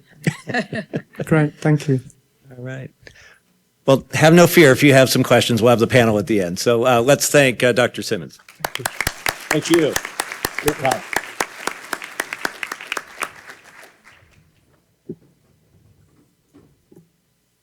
All right. It's my pleasure to introduce our last speaker, Dr. Marty Solomon. Dr. Solomon is Associate Professor of Medicine at University of Alabama at Birmingham and the Gregory Fleming James CF Research Center. Dr. Solomon's been an investigator on numerous CF clinical trials, notably those focused on CFTR modulator development, in vitro characterization of CFTR function, and his work has really been instrumental to availing people with CF who have the N1303K variant to modulators. So welcome, Dr. Solomon. Well, I was going to say thanks, Alex and Amy, for the opportunity to speak today, and it's really my pleasure. These are my disclosures. I was going to say that when I was assigned this topic, the goal was to weave a very beautiful tapestry of, I think, lots of different intersecting areas, and I think probably the best I did was about like this. So this may be the best I achieved with that. So from that beautiful 500-year-old tapestry depicting some mythological thing, I don't know exactly what it was, but this is about the best I achieved. So with that in mind, I'm going to try to at least hit on the following objectives. So what is the spectrum of CFTR dysfunction? The reason I'm saying that is that our group has looked at non-fully genetic CFTR dysfunction, which I think complicates this matter even more and is something that is an area we've scratched the surface a lot less than we have with thinking about CF, extended CF diagnosis from the genetic cause. So area of much more uncertainty, but I think adds a wrinkle into this that we need to think about. Then what is the role of using modulator therapy? I think if someone gets some CFTR dysfunction, as has been mentioned already today by several speakers, the notion is let's give them some modulator, right? And is that misguided? How do we do that? Is there a way to systematically study that? What do we do with it? And then by that token, how do we define responsiveness? Because that is, I can tell you, is very difficult to understand. So I'll tell you some of our experiences with that. And at the end, I don't know that I'm going to weave all this together properly, but again, we'll get that tapestry at least on the right that I showed a second ago. So I'm going to start with a case report. This is a ridiculous case, I have to say. I mean, one of the more difficult ones, like a patient referred themselves to us, 17-year-old. She had just missed newborn screening from the state she was in because of her age, so she had not gotten mandatory newborn screening. And she was, as she'd gotten into adolescence, started having worsening sinopulmonary disease and had some mild bronchiectasis on CT. Her sweats were kind of, as we've talked about earlier, intermediate. She had a nasal potential difference and had an intermediate we call total chloride conductance, which Nick talked about earlier. So not CF, but not normal. And then she had this genetics report with some sequencing done by her primary pulmonologist showing these two variants. One was a VUS, and the other one was a benign variant that just basically caused an isotypic amino acid to be inserted. So I think this basically that she'd been told, look, we don't know what you've got. You don't have CF. You've got some bronchiectasis. Do something, but in PD, and then we did nasal cells with her. She basically came to us saying, I want to get treatment with Trikafta. That's what I want. And so there was evidence of CFTR dysfunction in vitro, and then her nasal cells responded, kind of like what Karen showed. Not to the level of ETI in an F508 patient, but had some response. And so it's like, what do we do with this patient, right? And how do we think about it? And so this has been the thing that I've wrestled with a lot. And then when you then add on, is there other causes of CFTR dysfunction that are not even on the kind of, I'm going to say perigenetic, that are fully epigenetic? What do we do with that? And so our group at UAB, not just me, certainly, in fact, not me leading all this, has certainly looked at this extensively. So I'm going to summarize a bit of that and then some of our newer work looking at new mechanisms of acquired dysfunction and hopefully weave that in today. So Nick showed this slide that was work that I was involved with also with Nick, led by Isabel Sermay, thinking about the spectrum of CFTR disorders. And what we know is there's a lot of overlap here. And what's unable to be put into this and what we're trying to answer with some more nascent guidelines that are in the preparation is, where do we even put in other epigenetic factors in this besides just, some of this just depends on you've got some dysfunction in one test or a couple of functional tests, but is that accounting for the genetics fully? Was it more to it? And so that's what I'm attempting to get at here is there's CFTR dysfunction. And if you can find that somehow, maybe lots of different functional assays, there can be overlap with something that's a predominantly genetic type disorder. Maybe that's on the CFTR-RD or CF spectrum. Or it can be you come with a disease that may put you at propensity for having acquired CFTR dysfunction, or there's an overlap by which you've got hits from something genetic and something fully epigenetic or environmental on the channel function. But all that can lead to CFTR dysfunction. And then as soon as you get that, then somebody wants to get ETI now, right? So what do you do about it? So as Edith Semanik has said, you're going to have a full spectrum of sweat chloride with these patients. And what she showed yesterday in a symposium, which I thought was really nice, is that there's a lot of these patients are near the kind of diagnostic cut, but most of them have this significant bleed over. And if you look at what I'll show in a moment, the patients that have, we think fully acquired CFTR dysfunction, or maybe a CFTR-RD spectrum patient, but they have some of that is acquired dysfunction, they very much bleed over with this sort of intermediate range too. So it makes it even more complex and something that's difficult to account for. And there are a lot of additional factors, as I mentioned earlier, that contribute to CFTR dysfunction. There's environmental and external factors. There's lots of internal factors, all of which can happen from CF, but can happen from all these other sinopulmonary diseases also. And so I will talk about some of our work looking at that in a few moments. But all of these can lead to CFTR dysfunction and may put someone on that spectrum. And then what do we do for them? So, and then the acquired CFTR dysfunction as summarized here, and by others have summarized as well, can have a CF-like phenotype. So the phenotype can look very similar. So I think it further adds to the spectrum. We've got to understand the full mechanisms because those may affect what we do in looking at patients that may have very different reasons for CFTR dysfunction, but come to it with a CF-like phenotype. And so we have to be, I think, very pointed in how we think through that. I will point you guys to review it if you didn't attend this symposium. Symposium 5 reviewed a lot of this, and especially Tom Harris, who's another faculty with us at UAB, summarized a lot of the work that many of us have done with acquired CFTR dysfunction from smoking cessation, from smoking use. And his work now with Gabrielle Oates on smoking cessation as a treatment for that potentially.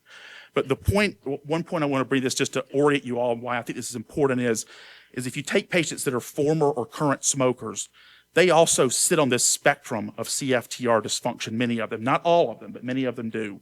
Some will have some carrier status and some won't, but all of that can put these patients squarely within a CF-like phenotype and a CFTR dysfunction that is in that intermediate range. They're not going to likely have CF itself, so they're not going to be diagnosed with CF, even pancreatic sufficient, but they could be diagnosed by somebody as having maybe some CF. And so what do you do about those patients? And I'll tell you that we have struggled with what to do with treatment of those patients, and I'll describe that in a minute. So the other area that, of course, we're very interested in, where we come at is we want to make sure that patients that have variants that may have varying effects on CFTR function get treatment, right? And some of those are rare variants that do cause full-on CF, and some of those are ones that we just don't know quite what to do with.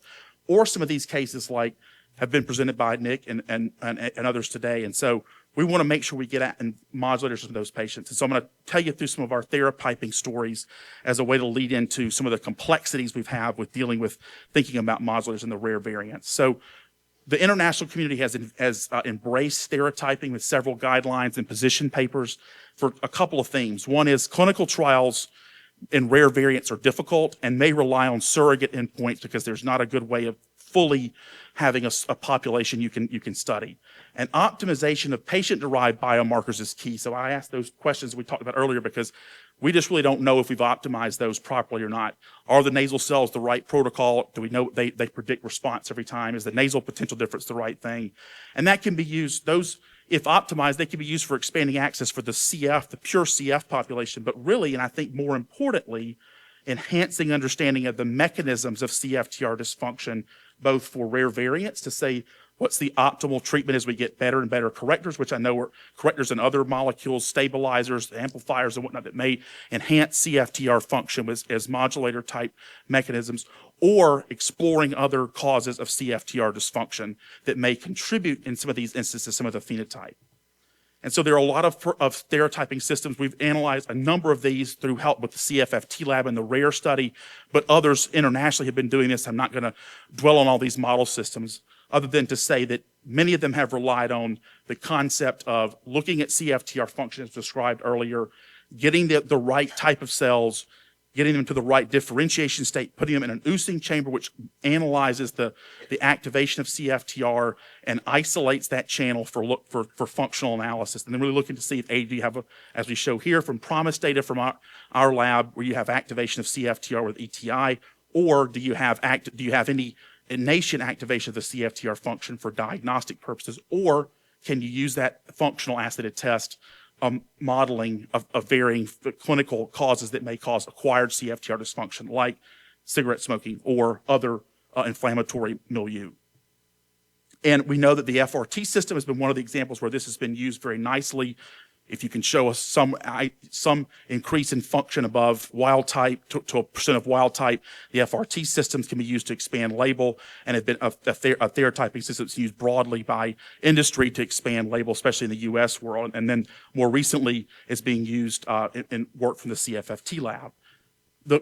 And so there's a lot of distribution of genotypes here, but I think the broader question I'm trying to get at is, do these additional rare variants, or ones that may cause a spectrum of CFTR disorder or causes of acquired CFTR dysfunction, can we put them on enough of a spectrum with the right endpoints and then test in a clinical trial the therapeutics? I can tell you, when you start thinking about bronchiectasis with CFTR dysfunction, it is a total morass trying to design a study right now. I mean, we're not even anywhere close to that. We have one I'll tell you guys about, but we don't know that it's the right design. So that's really kind of where we're at. And so there's a couple of trial considerations that we explored initially in trying to expand access for patients. And this was work that I've been doing with Eric Sorcerer, Brian Davis at our center, and Rachel Linneman. And so we thought about a couple different approaches with rare variants, both involving theratyping approaches. One would be test the individual's response to ETI as an example, or other modulators in vitro, and then study the patient in sort of N of one type study. That seems dubious because, as we said, there's a lot of variability in how the patients respond individually to these assays. Or can you design a clinical or phenotypic type approach whereby you group patients somehow? And that's really what's been done more recently. And that would bring apart the theratyping, would motivate a group that might have some response. So that's what I'll tell you is what we've been doing. And that's taught us some lessons about how to design these types of trials and going forward with other types of CFTR dysfunction. So we have been conducting 2 trials and have completed both of those, one of which is reported out. The other one is nearing the press right now, looking at a 28-day study in which we expose patients in an open label fashion to ETI and follow several endpoints, sweat chloride, spirometry, and other key clinical endpoints that we find. And we've done this for 2 different populations. But I'll tell you that one of these populations is the N1303K population that Alex mentioned. And the reason I'm bringing up this stereotyping is the nasal cells in this population did not have a lot of response to ETI in vitro. So we thought, in fact, John Brewington, who runs the therapeutic lab at Cincinnati, said they don't really respond great. Sometimes they do, sometimes they don't. But when we looked at other methods, including a novel FRT system that Eric Sorcer had been developing and iPSC-derived air liquid interface bronchial epithelial cells, we found there was, in fact, a pretty significant response, well over that 10% threshold. So something's happening here, right? And so maybe there can be a response clinically. So once we had this clinical trial design in mind, we thought we should insert M1303K. Now, this is not what you'd call a rare variant, and it's certainly not a moderate function variant that might cause CFTR-RD and a carrier, that kind of thing. But it tells us a lot about what we can do with therapying and where the pitfalls are. And so we've conducted both these trials. One was we've called our partial function phenotype. And while this is important, is this had a very broad range of patients with CFTR dysfunction and genetic variation that we could tell by routine clinical testing. So that enrolled 22 subjects and has completed enrollment in that analysis. Then the M1303K trial, which I'll tell you about just briefly, enrolled 20 subjects and has reported out. So the partial function study enrolled a population that was pretty broad. In general, an older population than the standard CF population because many of them had later diagnoses. And some of these patients did not have a full CF diagnosis. They had sweat chlorides that were in the intermediate range, and they may have had one or two VUSs or VVC type variants. And in fact, some of them had no variants, no gene CF causing variants, but had CFTR dysfunction. So this trial is a little bit of a mess, but it's also informative because it tells us broadly what these patients might look like and what might enroll in this type of study.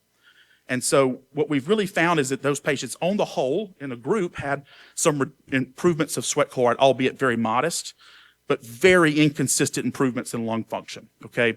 And so that's a little bit of a bummer for the population, but we drill down to individual patients so that many of them had some improvements. And some of those patients that had these significant improvements in lung function and sweat were the patients that had no disease-causing variants. So why is that? I don't think we understand that.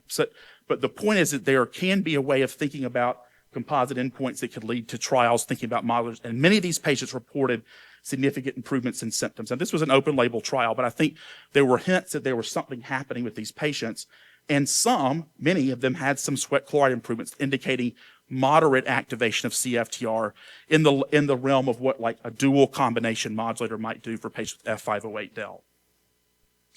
The M1303K study was the exact opposite. So here, the sweat did almost nothing. So here's this question of, will the in vivo biomarkers tell us what we need to, or is there some sort of other variant, sort of other cause while that's disparate?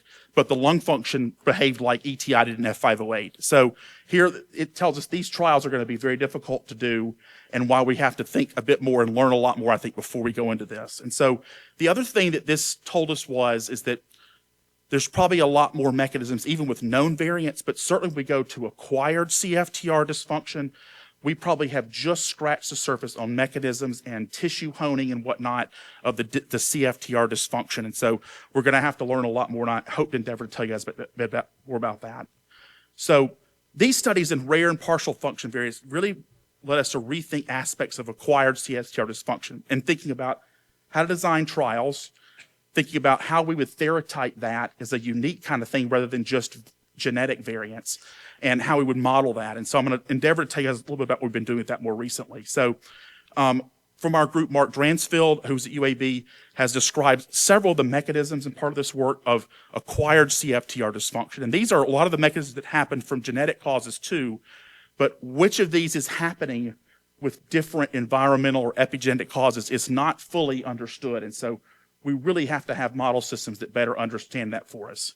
And what I'll tell you is that we thought from the smoking data that he and Steve Rowe had largely generated and Vamshi Raju in our labs had largely generated, we thought expression was a big problem. And so if you just amped up the wild type expression of the channels, mostly you could get extra with ivacaftor, and that would work acceptably well. And an early pilot studies that appeared to activate CFTR was like, this is going to be the program. However, when we've tested that both in our hands in a larger trial and was tested by another sponsor looking at a novel potentiator, isentacaftor, there's not really been a lot of oomph in terms of lung function improvements or sweat chloride. So something is missing there. And so we went back to the lab and said, let's use the therapeutic principles and the model systems we've been developing to think about this a bit more. And one of the things that we noticed is that a lot of these patients have bronchiectasis and chronic bronchitis as kind of a common phenotype. Those are extremely neutrophilic airway diseases, highly inflamed. Many of the sicker patients in those populations have inflammation, especially in the activity of neutrophil elastases. It's very similar to what happens with cystic fibrosis patients. Maybe not quite to the severity, but very similar in terms of range and what. And then hearkening back to thinking, all right, cigarette smoke itself can cause moderate CFTR dysfunction, kind of like a CFTR-RD patient may have. Maybe there are other mechanisms. So we began to explore the neutrophil elastase. So we exposed some of these cells, including the bronchial epithelial cells, to physiologic range neutrophil elastase and found significant reductions of CFTR function, not to the CF level, but certainly reductions down, similar to what we found with cigarette smoke or even greater. And then looking at exposure of nascent neutrophil elastase from patients with COPD or bronchiectasis, we found that in fact the COPD sputum that exposure reduced the same cells down in CFTR function about 50%. And when we gave modulator, here VX770 or ivacaftor, nothing happened here. This happened over and over. This is just some of the data we've got, but we've reproduced it over and over. Tried isindicaftor, nothing. So nothing happened there. But when we inhibited neutrophil elastase, in fact, we found that there was, in fact, activation and return of CFTR function. So clearly the mechanism here has got to be different than we thought it was for cigarette smoke, or it's much more complex. I don't know what the mechanism is other than say we think it has to do with activation in the channel inside the cells, and we're working that out now in a paper that we hope to have coming out soon. But I don't know exactly what that mechanism is, other than said it's obviously clearly not just you need more wild-type function to be on the surface, right? That won't do it. And then as we can see also in looking at functional data, similarly, we don't have restoration with VX770 or ivacaftor, so something is happening here.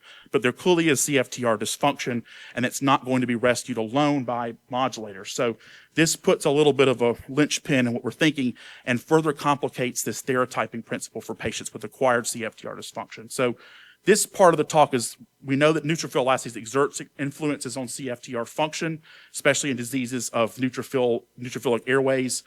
It may affect mucus transport, and we think it has a mechanism by which it's inside the cell activation, be a PAR2 dependent pathway. We're open to further work that out for a paper we have coming out soon. So because of all this work, the success of the clinical trial designs, at least in thinking about composite endpoints, our group has been designing and leading a trial thinking about using the same clinical trial design, but looking at bronchiectasis patients.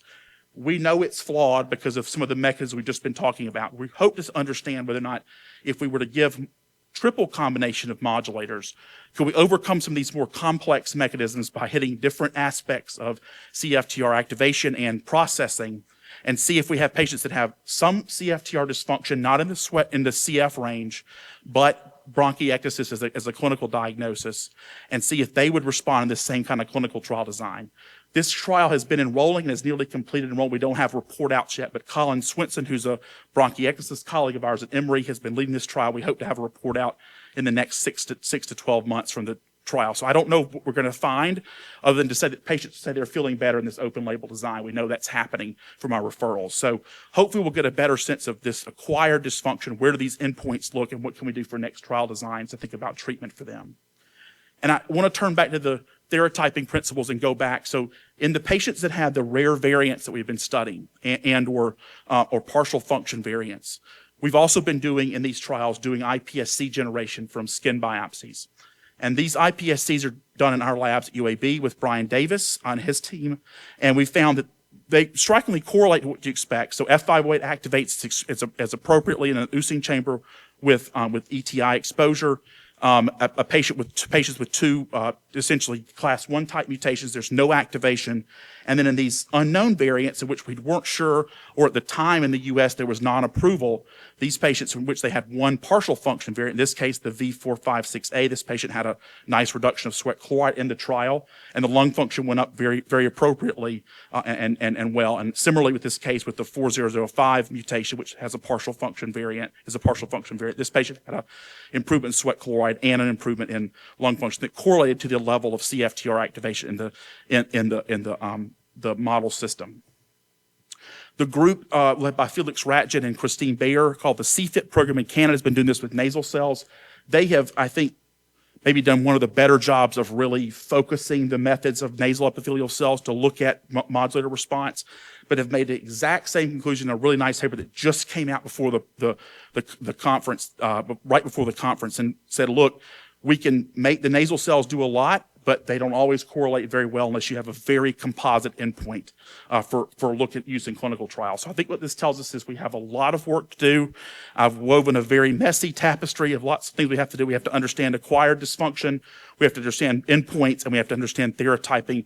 But I think we have some of the tools there, which just has to be continued to be developed. And we hope to do that with continued funding from the foundation, which we've procured, and with the NIH as well as continue to support us. So I'm going to conclude making a few future direction and conclusions. Say we've shown data for a feasible and rigorous trial design to test rare CFTR variants, understand the effects of these modulators. We've motivated new studies, and I think now we've motivated at least an initial study to understand CFTR modulators in bronchiectasis with some acquired CFTR dysfunction, and beginning to think about mechanisms by which that may be happening so we can better understand if we fail in these trials, what we need to do next, what the right modulators might need to be, or the right combination with neutrophil elastase inhibitors or other diseases. And then we really are helping, really now defining better mechanisms, and hopefully can get a better understanding of responsiveness to modulators as we go along with this work. So I want to say thank you for the opportunity to speak, and I hope that I've not confused, but maybe added some more light to the situation. So thanks for the opportunity. Yep.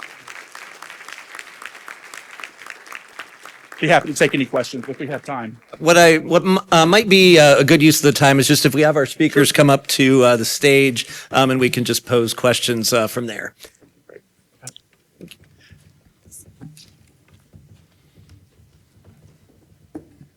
So we have about 15 minutes for some questions and answers. So I will go to the mic first. Hi, Deanna Green, All Children's Hospital, St. Petersburg, Florida. One day I'll get to understanding everything that Marty talks about. I promise. It'll probably be another 30 years. That's on me, not you. So No, it isn't, because where I get really Use the mic. struck. Microphone's not on. Oh, sorry. Yeah. The push here. Got okay. It's on. Yeah. Is this better? Yeah. That's Great. Yeah. Thank you. Great.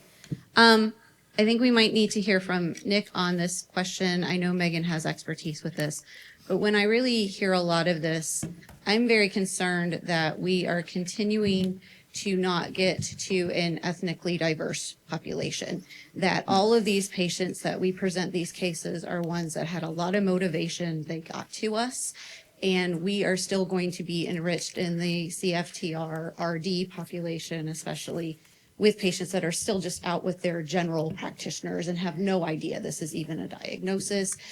They are, African American or non-Caucasian, and nobody's even thinking about this. So what can we do better to get to them? And I know especially in Europe, with all of their guidelines, there are distinct countries that can't use any of this. They have no access to NPDs or otherwise. So what can we do better to get all these patients to Marty? So I have a lot of thoughts, but I think that the link between newborn screening and adult bronchiectasis and everything in between needs to be connected, because what we've done in a movement for full sequencing in newborn screening is that we are going to be identifying potentially some of these more novel VUS variants, and we are going to see phenotypic descriptions early in infancy and childhood, and that some of that's going to be through CRMS and CF-SPID. Some of those same variants may be through bronchiectasis. And so our move to really reduce disparities across in those early childhood years will lead to more information about some of the patients that you guys are seeing or potentially not seeing. What we need to do is more education throughout about racial and ethnic presentations of CF, and so we can get those referrals, but we need to come up with a way that it doesn't take a lot of motivation and someone who has a lot of trust in the healthcare facilities, and that the healthcare facilities really are open to hearing somebody who advocates. And so we do need to figure out how do we improve the education so we can get those patients into our clinics, into our labs, and into our research studies as well. I will say that this has been an issue for a long time. That some of what Marty has been talking about, I did as a fellow now 15 years ago, that we did when ivacaftor first came out, we raised this alarm because in California, we're like, none of our patients qualify for ivacaftor.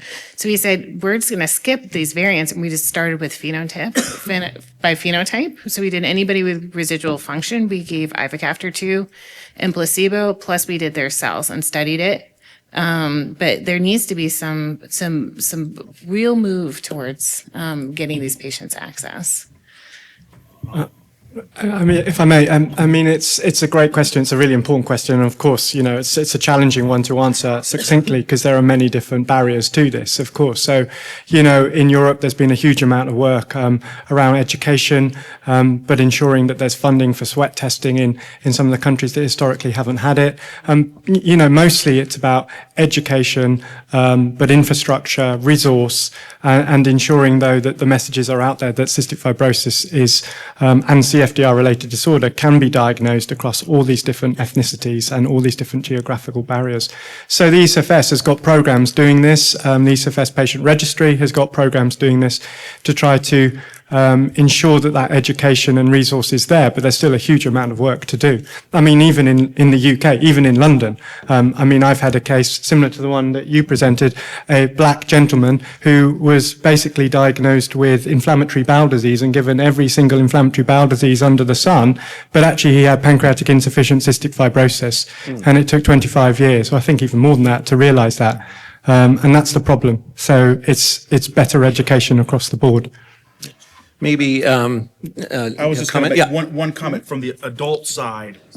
Oh, sorry. Let's see. From the adult side, the other world that I live in is the bronchiectasis world, and so I'm doing quite a lot with that. And the registries, both the U.S. Bronchiectasis Research Registry and then the EMBARC, which is the complement in Europe, are now starting to add in a much bigger push to get CFTR functional data in there and genetics. Now, it's never going to be as sophisticated as what you guys are doing on the diagnostic side, but at least if we had a better sense of the spectrum of that, I think we know there's like a lot more carriers that have bronchiectasis, but there's not been a comprehensive assessment of that. So I think that and some position statements that Nick and I are working on and others in the room. And so I think if we get more out there, at least we can begin to collect more. Then we can know what we've at least we've tried to scratch the surface a bit deeper rather than just kind of very superficial, because the database is down the bronchiectasis side, which I think is probably the area where there's a lot of these patients, is almost no patients have testing. And it's a much more diverse group. Some of the populations in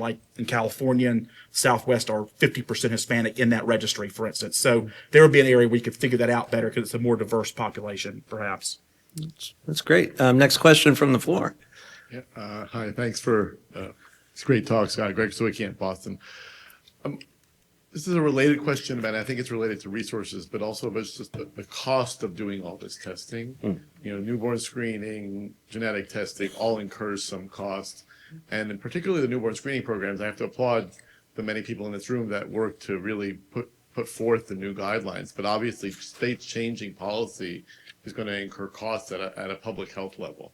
And we are right now living in a place where public health funding is being threatened and newborn screen funding is being threatened. So I'm wondering if you can comment on what can be done to ensure that these kind of changes can get through states when at the same time the pressures are to actually cut funding for public health and screening programs.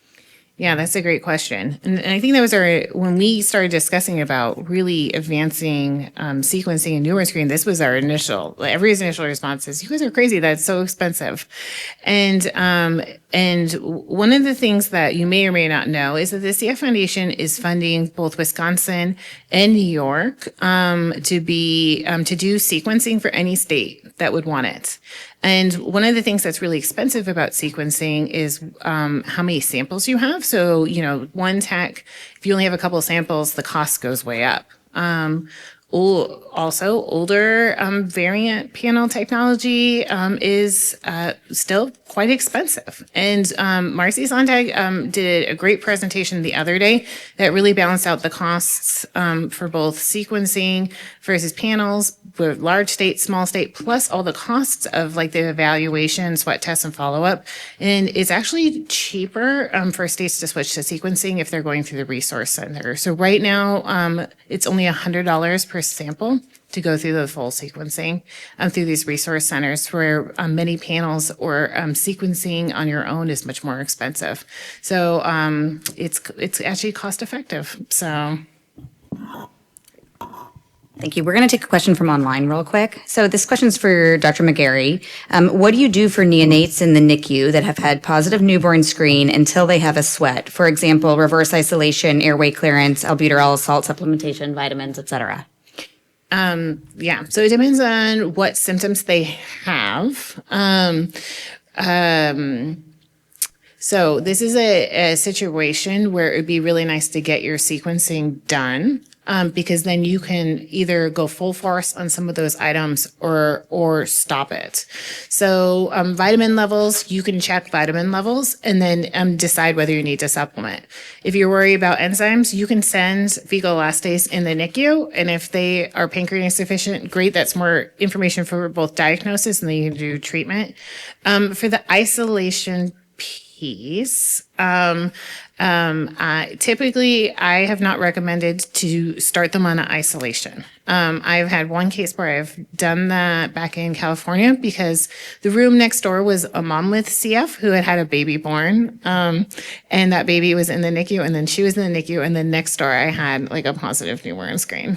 So at that case, then we were very conscious of like the nurses and some of the staff going back and forth, but overall I would not. So I think it is using some of our tools to give you more information, and then really trying to get to a more definitive concern or not concern, and that's really with sequencing. I think we might have time for one more question and response from the floor. Hi, it's Kim Watts from Advocate in Chicago. I think complementary to this screening is also the education.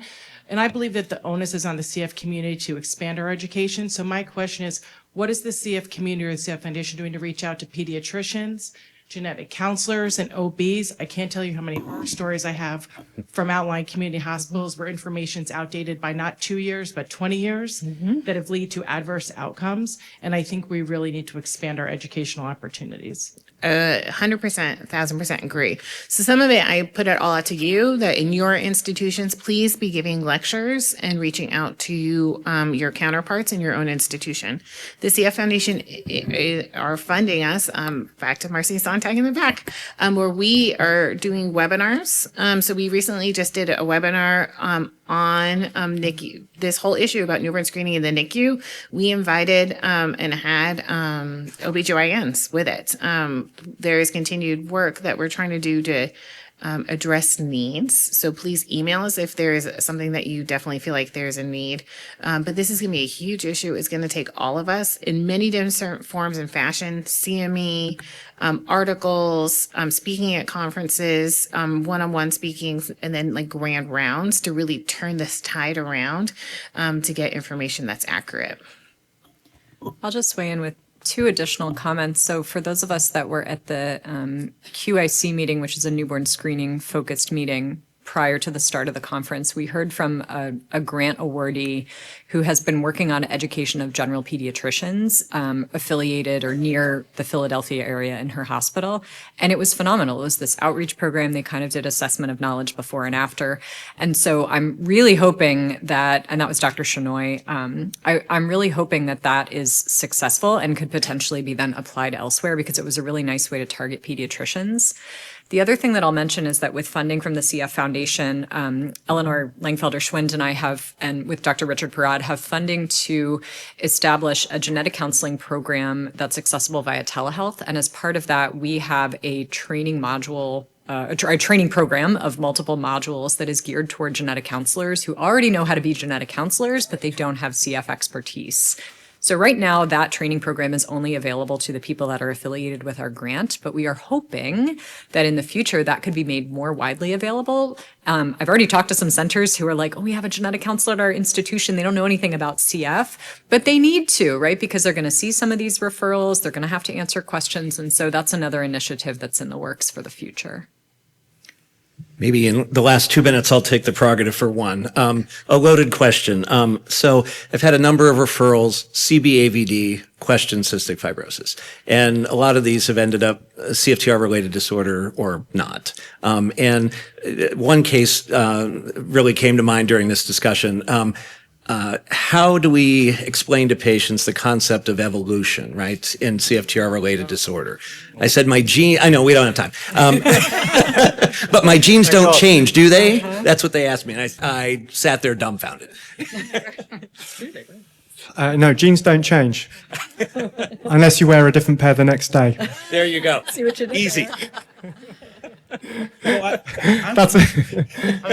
would say that's why we've gotten into this acquired dysfunction is because, especially like bronchiectasis patients, if they have mild bronchiectasis, they will not have a significant elastase or other inflammatory. But if they start exacerbating, right, they're going to go up to CF levels of inflammation and may persist there even if they are treated for exacerbation. So that may be the time in which now you've got another hit on the albeit very mild genetic milieu or even a normal genetic milieu.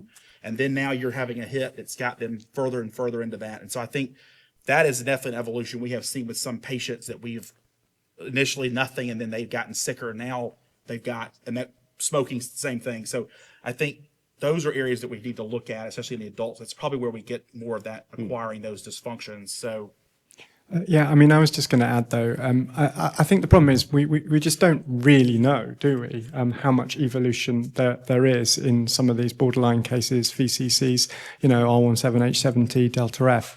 So, I mean, certainly when I put it to my patients who have CBAVD, the options, and one of the options is to follow them, but, not in a CF clinic, but I mean, I run a CFTR-related disorders clinic.